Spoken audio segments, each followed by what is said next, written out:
It was a beautiful June 6th of the year 2012, until something went wrong. All I know is, everything I once knew as society is now gone, forever. In case something good actually happens, in case someone finds this. My name is Christina Prophet, and I'm a survivor. But I'm not alone. I found Cheyenne Brown among a group of survivors, and these are our stories. The last thing I remember is, I was fortifying my home. I used duct tape to cover the windows and the trim around the doors. After applying the duct tape, I managed to push larger furniture against the doors and windows to secure my location. As I tried to find out more information on my hand crank radio, even the news reporters were in a panic. I remember them saying it was the start of the apocalypse, and how those things out there are zombies. Since I was in my home, I already had many of the essential items needed in a survival kit, such as water, food, first aid, and the most important for a zombie apocalypse, defense. June 12th. It's only been 6 days since all hell broke loose, but it feels like an eternity. Things are looking up in a very positive way as I heard a transmission come across my radio. It was a female in distress. She was able to transmit her location before the static had overcome the broadcast. She was in my old high school. She was close enough for me to get to her. The first thing I did was grab a large bag and fill it full of supplies I would need for the upcoming rescue mission. I had no idea if the school would have any power or what damage was done to the building, so I included the following supplies in case of unexpected hazards: a flashlight, some tools such as a crowbar and rope, duct tape, scissors, and plenty of weaponry for defense against the undead, against the zombies. I also had no idea what condition the girl was in, so I grabbed my first aid kit, some food, water, and a blanket. Then I went off after writing a note and putting it on my door, in case someone out there needed to find me. As I make my way over to the now old high school, I recall how it was quarantined by executive order from the president, which a large-scale quarantine has not been issued since 1918-1919, and that was because of the Spanish flu. That was the first warning sign that something terribly wrong has happened. The high school is being used as a treatment and isolation center because it was the largest platform our once quiet town had. I can only imagine what it looks like now, and what's left over from the mass terror. During this horrific time, you must remember the basics, like fire equals hot, look down at times when you walk, don't drink anything that has a funny color or smell, and don't trust zombies. It's been 6 or 7 days, I'm not sure. I've been stuck in quarantine for the entire time. Apparently the isolation units have been overran and the infection has gotten out, spreading throughout the quarantine zone. Everyone's been infected. I think I'm the only one left. I took shelter by the nearby office once I discovered the horrific scene. I locked the door and tried to send for help. I hope it worked. I hope someone heard my call for help. Suddenly, I was pulled from my thoughts, from the loudest sound I've ever heard. I was so scared. But I come to find it's the sound of my salvation. It sounded like a jet airplane crashing into Twin Towers. It was a huge white truck that is now in the front office. I was in shock. Someone actually found me. I was pulled from my thoughts again as the driver yelled out to me, "Get in! I come to realize what was going on and ran to her before the horde of zombies that gathered behind me could get to me. Even in a truck, I still had a tight hold of my baseball bat that I had found in the front office from a pile of sports equipment. After the truck bounced down the road, I finally asked her, "Where are we going?" She asked me if there's any other survivors. I told her no, that I was the only one left. She was about to say something before the CB radio kicked on. It was more survivors trying to get a hold of some help. It seemed to be coming from the mall. She jumped back on the radio and tried to communicate back, but the radio was silent, so we're not sure if they even heard us. She said, "My name's Christina, what's yours?" I told her, "My name is Cheyenne, and I wish we could have been at better circumstances. Thank you for saving my life back there. Another day in that place, I don't think I would have survived." Christina said in times like this is when we need to stand together if we want to live. Going off of what she previously said, are you game? Want to go fight some more zombies and save some more lives? I told her, yeah, let's do this. She said, alright, we're going to need more than a truck and a baseball bat. I guess we gotta go shopping. I was a little confused at first until she told me to hang on tight as we made a new entrance in the town's Dunham store. Christina told me to stay close and keep a tight grip on my bat. As she pulled out a crossbow, we got out of the truck and listened for any signs of the zombies. So I decided to tell her my plan, to grab some duffel bags and some better gear. She agreed.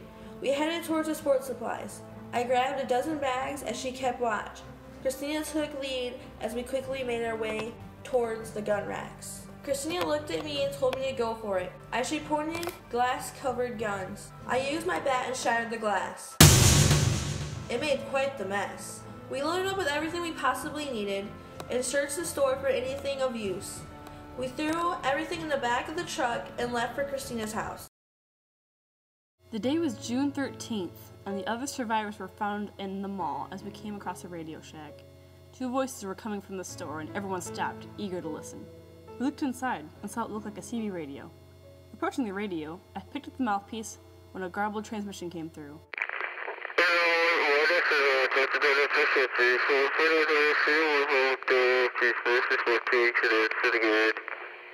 That? I asked, turning to my comrades. Yeah, one of them replied. Hello? Hello? We need help. We're in the mall. I repeat, in the mall. Can you hear me? I asked frantically. The response was immediate but unclear. The transmission was even worse this time. I threw down the mouthpiece, frustrated. Come on, everyone. It's no use. Let's go gather some supplies. Looks like we're gonna be here for a while, I said quietly, leading my group out of Radio Shack. Hey, there's a Gander Mountain near the other side of the mall. Wanna check it out? Maybe there's something in there we could use, someone said. Everyone agreed, and we walked down toward Gander Mountain. We're never gonna get out of here, are we? A teenage boy asked quietly. Sarah notices she's been scratched by one of the zombies. She tries to cover up the wound with her sleeve, so no one else would notice. Though the pain was unbearable, she still refused to tell the others. It was her way of making it seem like it never happened at all. Still, someone was bound to notice her struggling with her sleeve, as an argument erupts to pull her from her thoughts. Probably not. Might as well just kill ourselves and get it over with, another tired companion groaned. Oh my god, I can't believe you guys! Shut up and stop complaining! A scruffy, dark-haired man shouted, running his fingers through his hair. Come on guys, stay positive. We're gonna get out of here. Have hope. We can survive this, I said, looking back at them. Who put that guy in charge of this? He can't tell what to do, a young woman retorted, now looking at me. The scruffy man shot her an icy look. Why don't you just shut your... The man was cut off mid-thought due to a deafening sound.